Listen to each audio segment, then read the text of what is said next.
बिस्मिल्लाहिर्रहमानिर्रहीम अस्सलाम वालेकुम dear students of class 10 secondary stage English book 2 new book है और हम इसका यूनिट 4.3 कर रहे हैं जिसमें हम फ्यूचर टेंसेस का रिवीजन कर रहे हैं और पिछली वीडियो में मैं आपको बहुत अच्छे से एक्सप्लेन कर चुकी हूँ सब कुछ। आज हम उसकी एक्सरसाइजेस करने जा रहे हैं। एक्सरसाइज 1 के डिफरेंट पार्ट्स हैं यहाँ पे। सबसे पहले देख लेते हैं विल या शैल हमें इसमें ऐड करना है और साथ में correct form of verb use करनी है और ये है टेंसेस सिंपल फ्यूचर या फिर फ्यूचर इंडेफिनिट के। जी जनाब, तो they will come here again next year. They will come here again next year. I shall complain to the principal sometimes next year. I shall complain to the principal sometimes next year. They will do business with us from next year. They will do business with us from next year. Number 4, this time tomorrow I will be very busy. Sorry, I shall be very busy.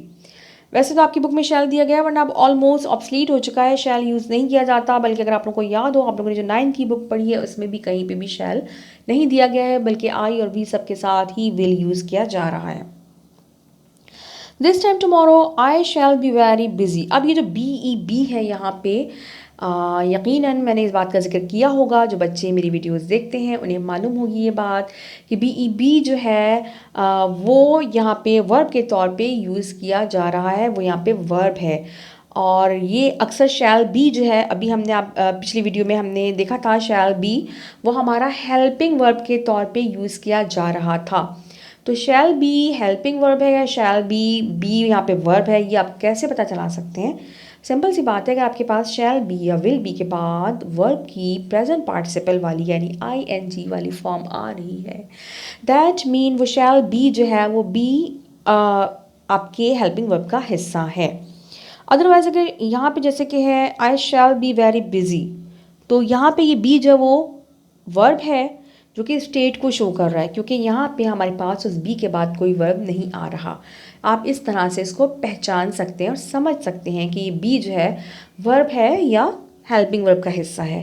ये मैं इसलिए बता रही हूँ because 9 के paper में था। अब मुझे नहीं मालूम कि 10 के लिए क्या पैटर्न आ रहा है इस साल, कि पार्ट ऑफ स्पीच को आपने जो अंडरलाइन हुए थे आपने उसका पार्ट ऑफ स्पीच मेंशन करना था।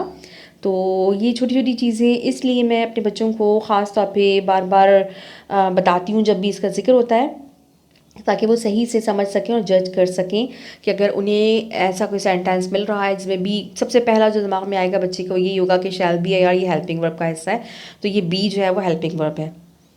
लेकिन आपने इस चीज़ को देखना है, अगर आपके पास शैल बी या विल बी के बाद कोई वर्ब नहीं आ रहा, भले से वर्ब की ING वाली फॉर्म हो या फिर वर्ब की थर्ड फॉर्म हो सिंपल फ्यूचर इंडेफिनिट का पैसिव, तो उन दोनों सूरतों में जो है हमारे पास वर्ब होगा। अदरवाइज़ अगर ये शैल बी के साथ हमारे पास कोई एडजेक्टिव वगैरह या कुछ और आ रहा है, एडवर्ब आ रहा है, तो फिर अंडरस्टूड है कि ये हमारा वर्ब है।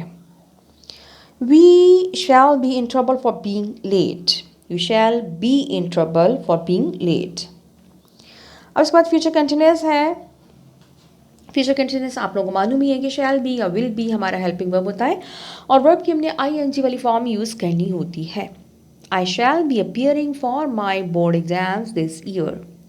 I shall be appearing for my board exams this year. We shall be going out later in the evening. We shall be going out later in the evening. Number 3, he will be staying home home the whole evening. He will be staying home the whole evening. Next, they will be watching the cricket match tonight. They will be watching the cricket match tonight. I shall be driving the car as our driver is ill. I shall be driving the car as our driver is ill. जी जनाब, तो हम आ जाते हैं future perfect में। Future perfect में हमारे पास helping verb होते हैं विल हैव या फिर शैल हैव। प्रेजेंट में हमारे पास परफेक्ट में हैव या हैज़ का हेल्पिंग वर्ब था और आई वी दे यू और प्लूरल नाउन के साथ हम हैव यूज़ कर रहे थे, क्योंकि ही शी एंड सिंगुलर नाउन के साथ हम हैज़ यूज़ करते हैं प्रेजेंट परफेक्ट टेंस में। लेकिन फ्यूचर में हमारे पास हैज़ नहीं आता, फ्यूचर में हमारे पास सिर्फ हैव होता है और वो विल या शैल के साथ यूज़ किया जाता है। तो फ्यूचर परफेक्ट टेंस का हेल्पिंग वर्ब विल हैव या फिर शैल हैव है। जी जनाब, तो हमें सेंटेंस कंप्लीट करनी है। We shall have climb the mountain by tomorrow afternoon. कल दोपहर तक हम माउंटेन क्लाइंब कर चुके होंगे। We shall have climbed the mountain by tomorrow afternoon. He will have, अच्छा जनाब, अब ये जैसे ऊपर बी आ रहा था हमारे पास यहाँ पे नंबर 4 और 5 में वो वर्ब था, बिल्कुल इसी तरह से यहाँ पे हमारे पास जो हैव आ रहा है नंबर 2 में, ये भी वर्ब है।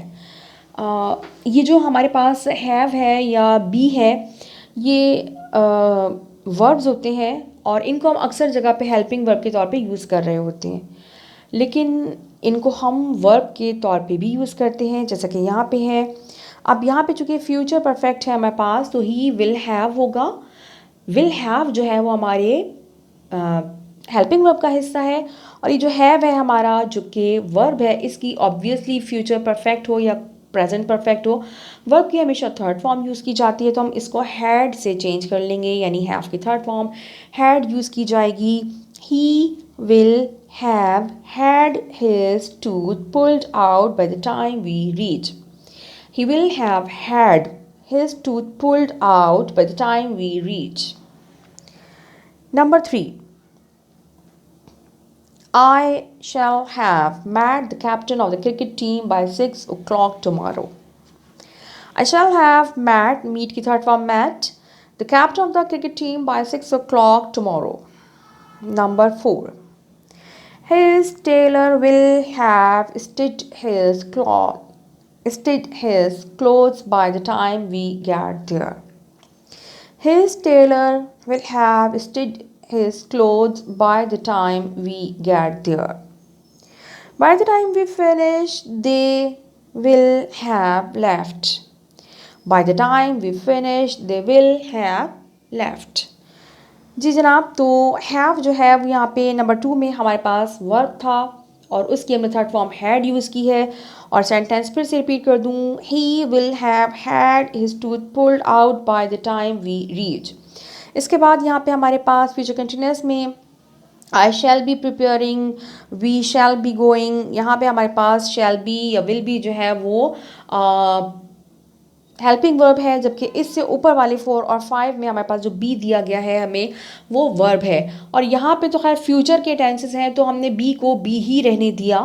अदरवाइज़ अगर आपको कभी भी वर्ब की जगह पे बी मिल रहा है कि आपने उसकी करेक्ट फॉर्म लिखनी है, तो वो आपने is, am are, was, were, being या फिर बीन की सूरत में लिखनी होती है, according to the sentence, according to the tense and according to the subject.